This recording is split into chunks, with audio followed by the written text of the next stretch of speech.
So, Sam Altman recently did an interview at Stanford University, and it was genuinely, by far, one of the most insightful interviews ever. So, in this video, I'm going to be diving into 9 of the things he said and breaking down why they're actually so insightful, because this is truly a remarkable interview. So, without wasting any more time, let's actually take a look at the first thing in which he talks about Project Stargate. I mean, I think other people are talking about that, but we're probably like looking at it through a lens that no one else is quite imagining yet. I mean, we're definitely wrestling with how when we make not just like grade school or middle schooler level intelligence, but like PhD level intelligence and beyond, the best way to put that into a product, the best way to have a positive impact with that on society and people's lives, we don't know the answer to that yet. So I think that's like a pretty important thing to figure out.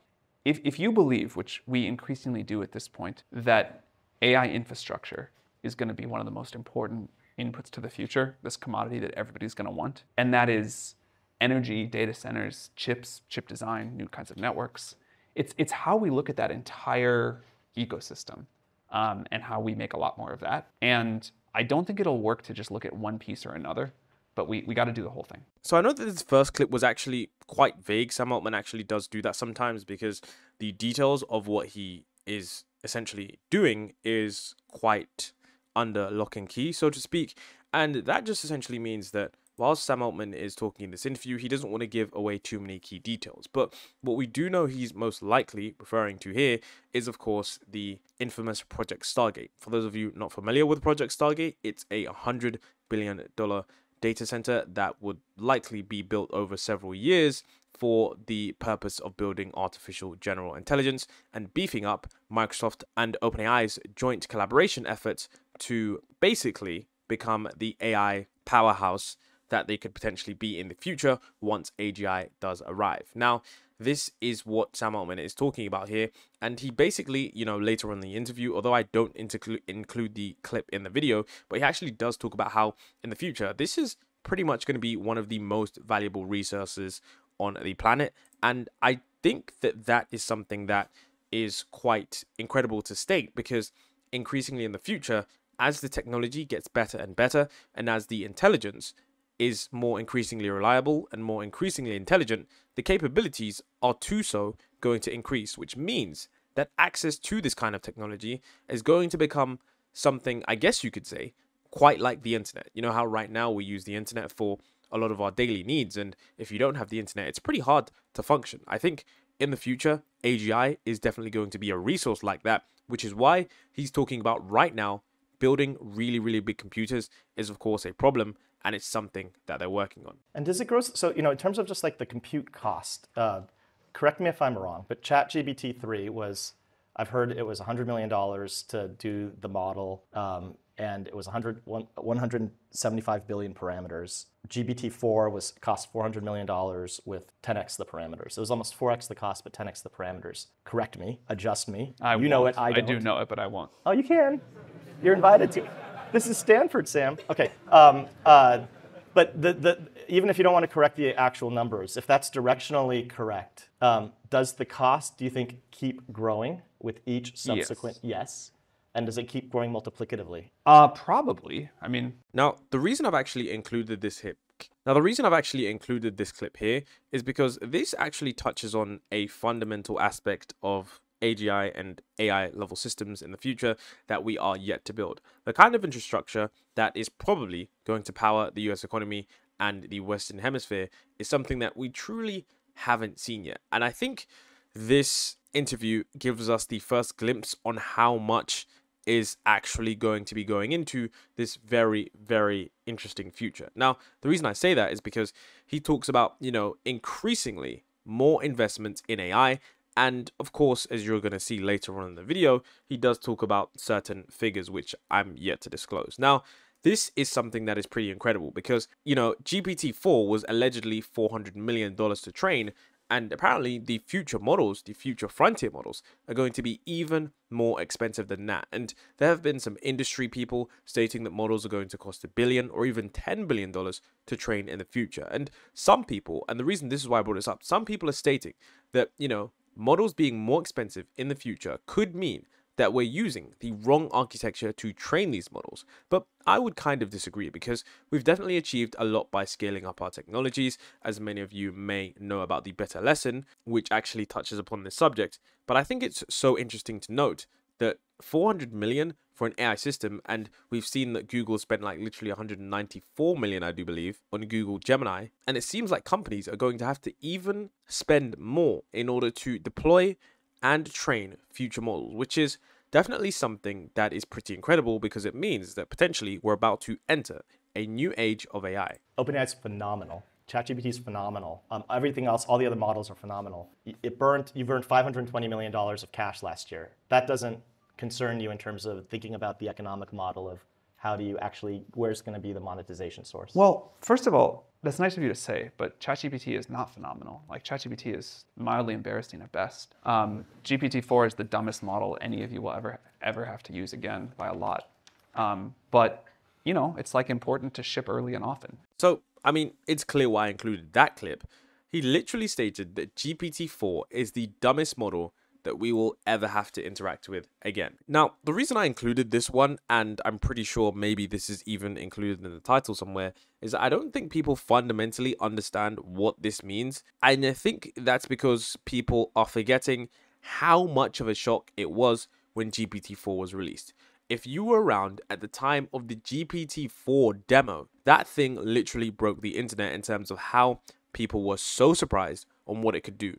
Now remember, Sam Altman here is clearly stating that GPT-4 is dumb. This is not the only time he said this. If you've watched the Lex Fridman podcast, he frequently talks about, well, he only mentioned it once, but he did state that, GPT-4 is quite dumb. He looks up to the ceiling and he's like, yeah, GPT-4 is quite dumb. It's unreliable. It's pretty bad. And he's talking about it, a product that many people, including myself, use on a day-to-day basis for a variety of, I guess you could say, intellectually demanding work in some very light regards. Of course, not many intensive regards, but in some, light regards, such as analysis and stuff like that.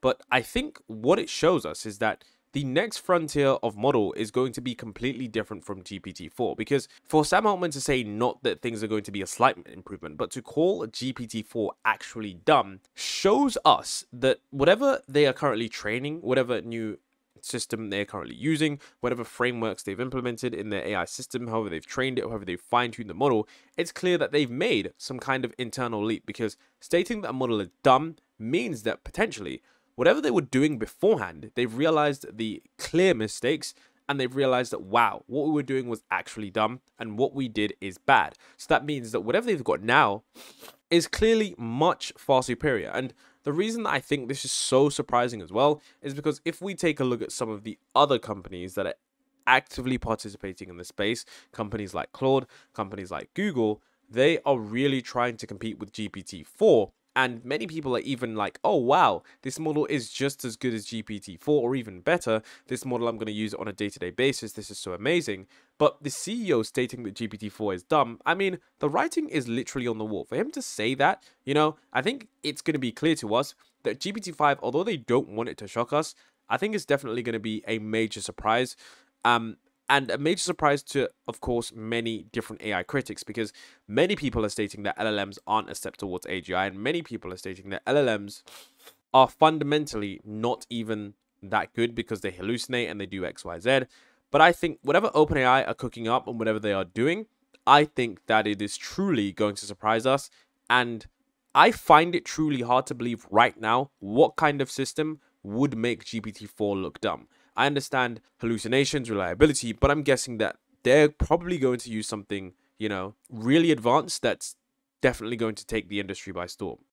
So I think it's important, given what we believe is going to happen, to express our view about what we believe is going to happen. But more than that, the way to do it is to put the product in people's hands and let society co-evolve with the technology. Let society tell us what it collectively and people individually want from the technology, how to productize this in a way that's going to be useful, where the model works really well, where it doesn't work really well.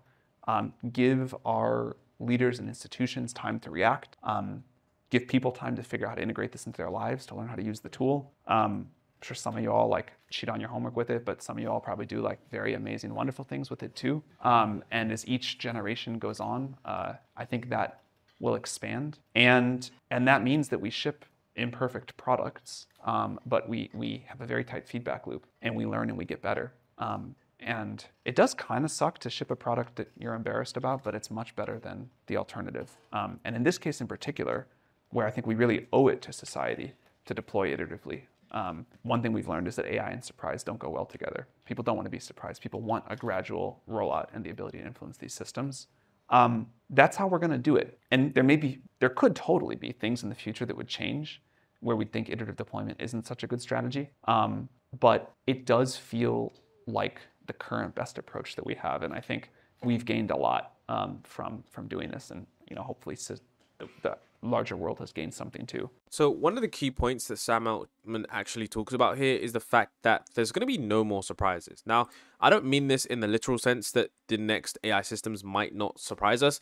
I think what he's talking about, as we saw with Sora, because that was definitely a huge shock, AI and surprise just don't go well for the human, psyche. Like, it's just something that, we can't really comprehend, and it's something that our mental health doesn't really take well, because it's something that is essentially a new frontier, something that we haven't really seen before, and it kind of warps our understanding of what technology is and how we've come to understand it, which is why AI and surprise don't really go well. So essentially here, this is something that we've talked about many different times before, is that of course there might be like model releases and model upgrades, but unlike previous releases, they don't aim to do stuff that actually shock us, that put us in a sense of, wow, this is crazy, and evoke some kind of social response, because that would essentially mean that, a public outcry could force, government regulations or certain policymakers to enact certain laws that I guess would be based out of fear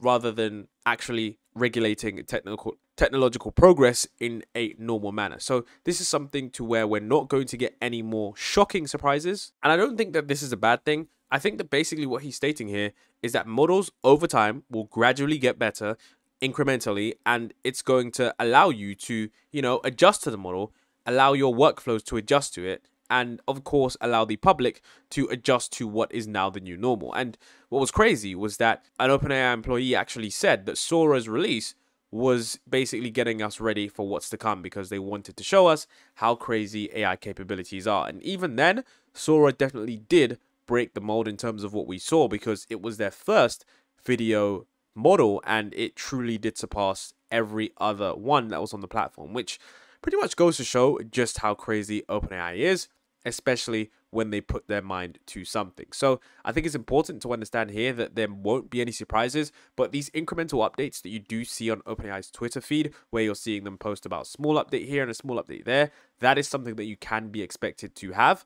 But of course, there will be the model updates, but they just won't be surprising. I think what would likely to be happening is that in the future, we're likely going to see incremental updates for these models. So with the GPT-5 release, I suspect that we won't have one entire release like we did before. We're going to have GPT-5 released, and there's probably going to be checkpoints along the way where they update that model incrementally. And I think what this is probably going to be as well is it's probably going to mean that they are probably on like GPT-6, probably training GPT-7 right as GPT-5 is, in its later stages, which means that they're going to be far, far ahead internally than they are externally if they are releasing things much more incrementally. And remember, OpenAI can do this because they are the market leaders, so they're not going to have a problem at all. Whether we burn 500 million a year or 5 billion or 50 billion a year, I don't care.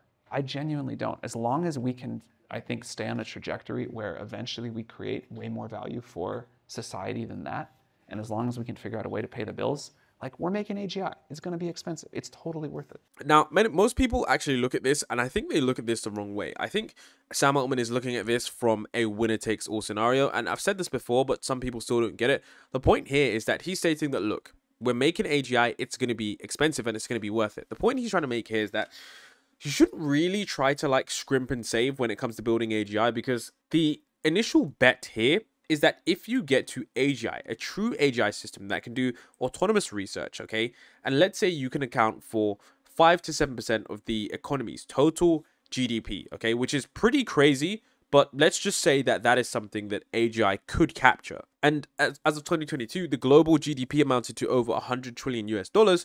That could mean, okay, that this is a winner takes all scenario where if they get like 5% of that, that's $5 trillion of economic value that one company is capturing.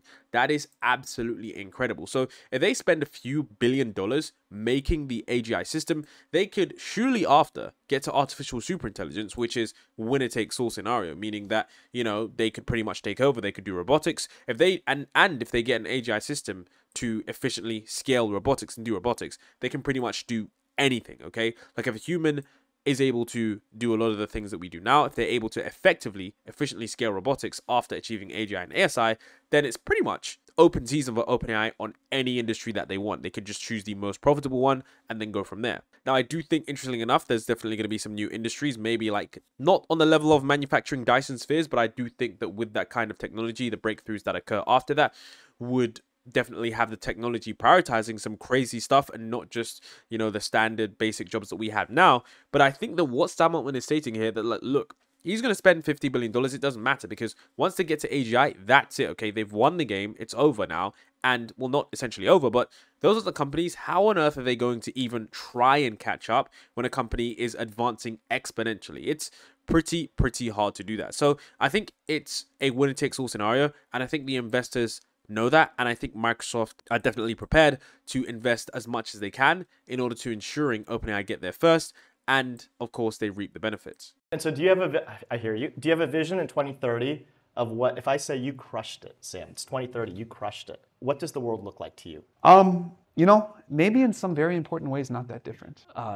Like, we will be back here. There will be like a new set of students. We'll be talking about how startups are really important. Technology is really cool. We'll have this new great tool in the world. It would feel amazing if we got to teleport forward 6 years today and have this thing that was like smarter than humans in many subjects and could do these complicated tasks for us. And, you know, like we could have these like complicated program written or this research done or this business started. And yet like the sun keeps rising, like people keep having their human dramas, life goes on. So sort of like super different in some sense that we now have like abundant intelligence at our fingertips, and then in some other sense like not different at all. And you mentioned artificial general intelligence, AGI. I think Sam Altman might be downplaying this one here, or it's probably realistic, because he's always often said that like when you get to AGI, it's probably going to happen and then everyone's going to go about their daily lives. And I think what he's stating here, that like even if they do crush it by 2030 and they achieve AGI by 2030 or in 2030, I don't think life changes instantly. And I think that is probably kind of true. I know that people might think, boom, we're just snap your fingers and we're in some singularity type world with flying cars, you know, these tall white buildings that are completely smooth over and there's like these insane structures. I think even if that is our future, I think that that will take some time. So I do think that by the time AGI is achieved in 2030, which many do predict, it might be 2028 or 2029, I think that it's still going to take some time to build out the infrastructure for future societies, the new social contracts, and how things are going to work after that. So, I mean, I guess, yes, this does make sense, but it's something that's definitely very hard to predict. I think we need a more precise definition of AGI for the timing question, because at this point, even with like the definition you just gave, which is a reasonable one, there's that's your. I'm parroting back what you said in an interview. Well, that's good because I'm going to criticize myself. Okay. It's too loose of a definition. There's too much room for misinterpretation in there to, I think, be really useful or get at what people really want. Like, I kind of think what people want to know when they say, like, what's the timeline to AGI is, like, when is the world going to be super different? When is the rate of change going to get super high? When is the way the economy works going to be really different? Like, when does my life change? And that, for a bunch of reasons, may be very different than we think. Like, I can totally imagine a world where we build PhD level intelligence in any area. And, you know, we can make researchers way more productive. Maybe we can even do some autonomous research. And in some sense, like, that sounds like it should change the world a lot. And I can imagine that we do that, and then we can detect no change in global GDP growth for like years afterwards, something like that. Which is very strange to think about. And it was not my original intuition of how this was all going to go. So I don't know how to give a precise timeline of when we get to the milestone people care about. But when we get to systems that are way more capable than we have right now, 1 year and every year after. And that, I think, is the important point. So I've given up on trying to give the AGI timeline, but I think every year for the next many we have dramatically more capable systems every year. So I think there were two things that were really important in that clip. And I know that was a little bit longer than normal, but I think that one was pretty crazy because he literally said that every year from this year, there will be increasingly capable models.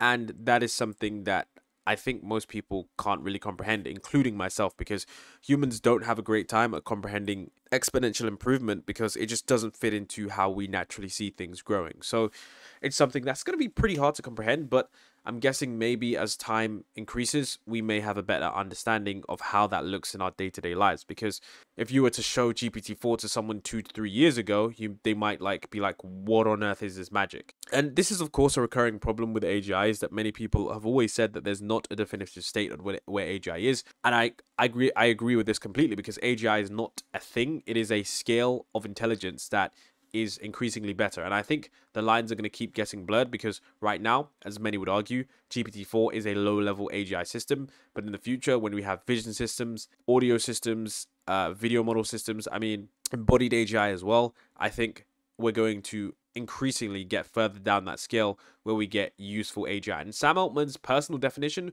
was when a system can do autonomous AI research and make scientific breakthroughs. So that's Sam Altman's definition. And I think that definition is important because it gives you guys a benchmark on where he thinks that a true level has been reached, fundamentally where breakthroughs are.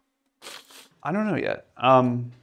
This sounds like a cop-out answer, but I think the most important thing about GPT-5 or whatever we call that is just that it's going to be smarter. And this sounds like a dodge, but I think that's like among the most remarkable facts in human history, that we can just do something and we can say right now with a high degree of scientific certainty, GPT-5 is going to be a lot smarter than GPT-4, GPT-6 is going to be a lot smarter than GPT-5, and we are not near the top of this curve, and we kind of know what to do. And this is not like it's going to get better in one area. This is not like we're going to, it's not that it's always going to get better at this eval or this subject or this modality. It's just going to be smarter in the general sense. And I think the gravity of that statement is still like underrated. So the reason I've included this clip, and I think if you're going to take one thing from this video, take this from the video, okay? And because I think most people don't understand what Sam Altman means. And like he said, most people think that this is a cop-out answer. This is not a cop-out answer at all. I think him stating that the model is going to be smarter shows us that potentially there might even be some new architectures involved. But I think the main thing that we can take away from this is not that the model is just going to be smarter, because that is kind of vague, but that is, of course, the definition. But when I break it down for you, basically this means that this model is just going to be so much better at reasoning, understanding, comprehension, context awareness. All of these things are truly important to basically being useful. Like, so many times we ask GPT-4 to do complex tasks and it just really can't.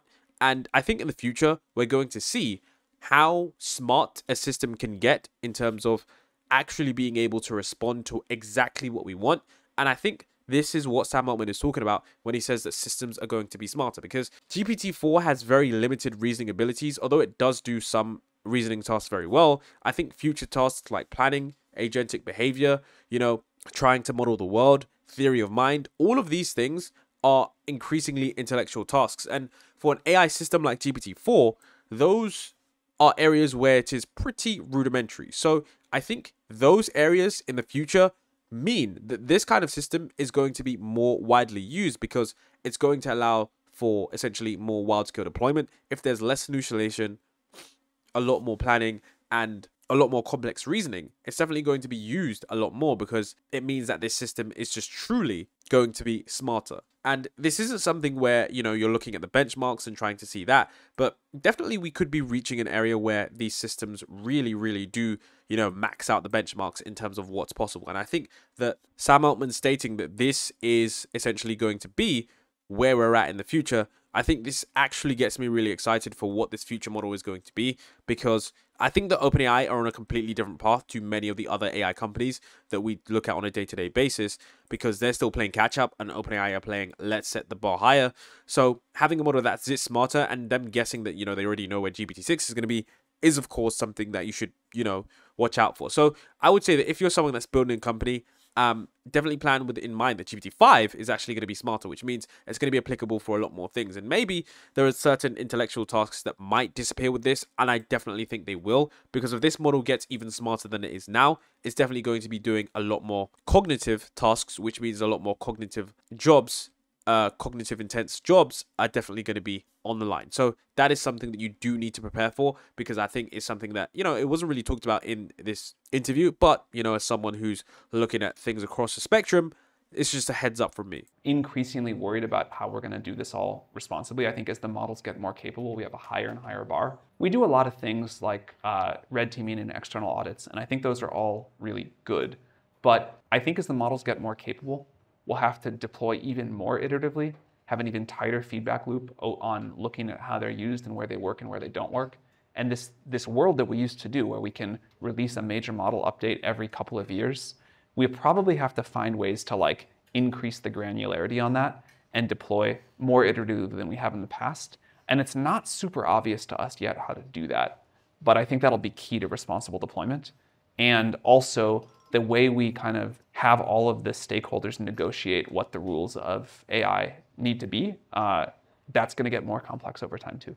So here we have the last clip where Sam Altman actually talks about, and that's just not where I want to stop the video, but he talks about, responsible AGI. And I think this is probably the hardest thing to do, because they might actually have to have some kind of AGI system where it's mathematically impossible for it to be jailbroken or go wrong. I know that sounds like sci-fi and whatever, but I don't think there's any way currently, whilst looking at the future, any current way to safely deploy an AGI. But like they said, they're probably going to have to do it granularly, which means they're probably going to have to do it narrowly, like some narrow versions of AGI, which are, maybe only working for finance, restricted to finance related tasks, or one that are only related to marketing related tasks, one that aren't really general. Because I think, as models have been jailbroken before, if an AGI system is jailbroken again, if it's that smart, considering if we extrapolate out to like GPT-8, then it could definitely be used for some pretty heinous stuff. So I think that is something that is it's a problem that I'm glad I'm not working on, because it would definitely keep me up at night. But